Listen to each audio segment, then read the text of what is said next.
नारायण हृदय स्तोत्रम अथ नारायण हृदय स्तोत्रम। यही स्तोत्रर विधिपूर्वक पठन श्रवण आश्चर्यजनक सुफल प्रदान करिथाए बोली कहुଯାଇଛି।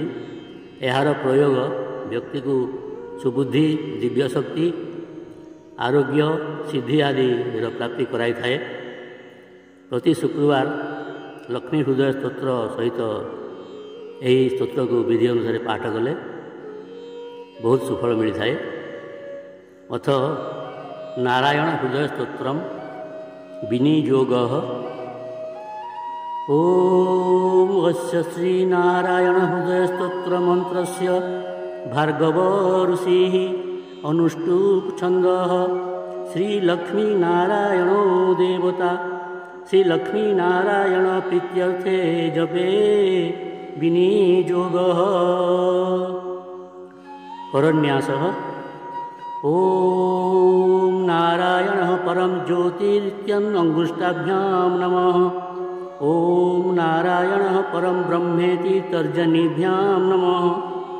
ओम नारायणः परो देव इति मध्यमाभ्यां नमः। ओम नारायणः परम धामेति अनामिकाभ्यां नमः।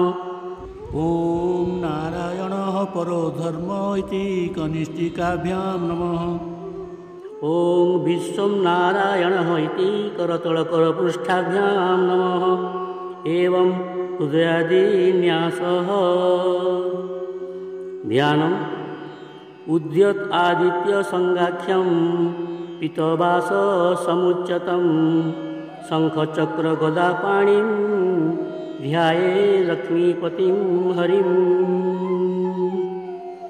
ओम नमो भगवते नारायणाय इति मंत्रं जपेत्। श्रीमन्नारायणो ज्योतिरात्मा नारायणः परा नारायणः परं ब्रह्म नारायण नमोस्तुते।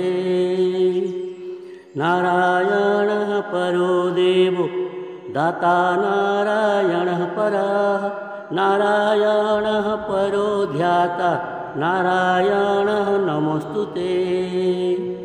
नारायणः परं धाम ध्याता नारायणः परः नारायणः परो धर्मो नारायण नमोस्तुते। नारायणः परो बोधो विद्या नारायणः परः विश्वं नारायणः साक्षान् नारायण नमोस्तुते। नारायणादविधिर्जातो जातो नारायणाच्छिवः जातो नारायणादिन्द्रो नारायण नमोस्तुते। रवि नारायणं तेजस् चंद्रो नारायणं महः बहिर्नारायणः साक्षात् नारायण नमोस्तुते।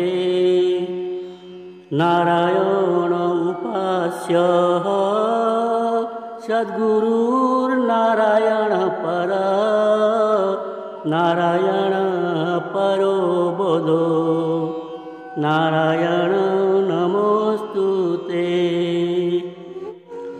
नारायणः फलं मुख्यं सिद्धिर्नारायणं सुखं सर्वनारायणः शुद्धो नारायणो नमोस्तुते। नारायण स्वमेवासि नारायण हृदि स्थितः प्रेरकः प्रेज्यमाणानां त्वया प्रेरितमानसः त्वदाज्ञां शिरसां धृत्वा जपामि जनपावनं नानोपासनमार्गाणां भावकृद्भावबोधकः भावकृद्भावभूतस्वं मम सौख्यप्रदो भव। त्वन्मायामोहितं विश्वं त्वयैव परिकल्पितं त्वदधिष्ठानमात्रेण सैव सर्वार्थकारिणी त्वमेवैतां पुरस्कृत्य मम कामाद समर्पय। न मे त्वदन्यः सङ्क्राता त्वदन्यं न हि दैवतं त्वदन्यं न हि जानामि पालकं पुण्यरूपकं। यावत् सांसारिको भावो नमस्ते भावनात्मने तत्सिद्धिदो भवेत् सद्यः सर्वथा सर्वदा विभो। पापीनाम् अहम् एकाज्ञो दयालूनां त्वम् अग्रणी दयनीयो मदन्योऽस्ति तव कुत्र जगत्त्रये। त्वयाप्यहं न सृष्टश्चेन्न स्यात्यवदयालुता अमोयो वा न सृष्टश्चे दोषधस्य वृथदयः।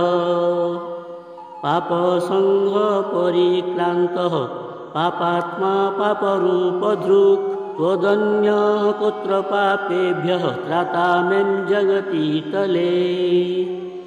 त्वमेव माता च पिता त्वमेव बन्धुश्च सखा त्वमेव विद्या च गुरस्त्वमेव सर्वं मम देवदेव।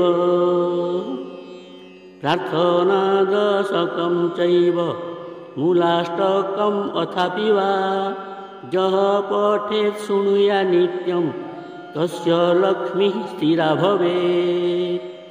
नारायणस्य हृदयं सर्वाभीष्टफलप्रदं लक्ष्मीहृदयकं स्तोत्रं यदि च एतत् विनाशकृत् तत्सर्वं निष्फलं प्रोक्तं। लक्ष्मीः क्रुधयति सर्वतः एतत् सङ्कलितं स्तोत्रं सर्वाभीष्टफलप्रदं। लक्ष्मीहृदयकं स्तोत्रं तथा नारायणात्मकं जपेर्जः सङ्कलीकृत्य सर्वाभीष्टम् अवाप्नुयात्। नारायणस्य हृदयम् आदौ जपत्वा ततः पुरं लक्ष्मीहृदयकं स्तोत्रं जपेन्नारायणं पुनः नारायणं जपत्वा पुनर्लक्ष्मीहृदं जपेत्। पुनर्नारायणहृदं सङ्पुष्टीकरणं जपेत्। एवं मध्ये द्विवारेण जपे लक्ष्मीहृदं हि तत्।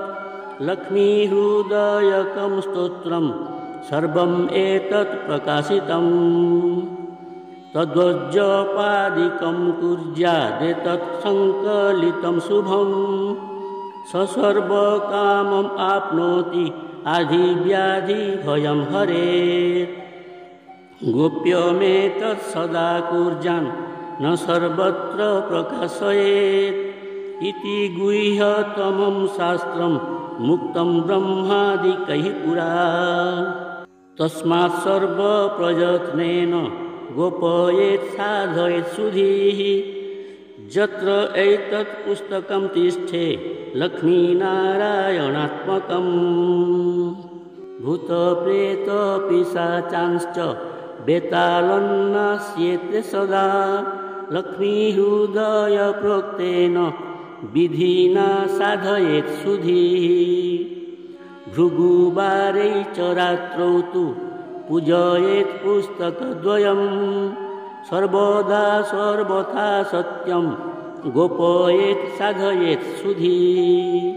गोपनात् साधनाल्लोके धन्यो भवति तत्त्ववित्। नारायणं हृदं नित्यं नारायण नमस्तुते। इत्यर्थर्वणरहस्योत्तरभागे नारायण हृदयस्तोत्रं सम्पूर्णम्।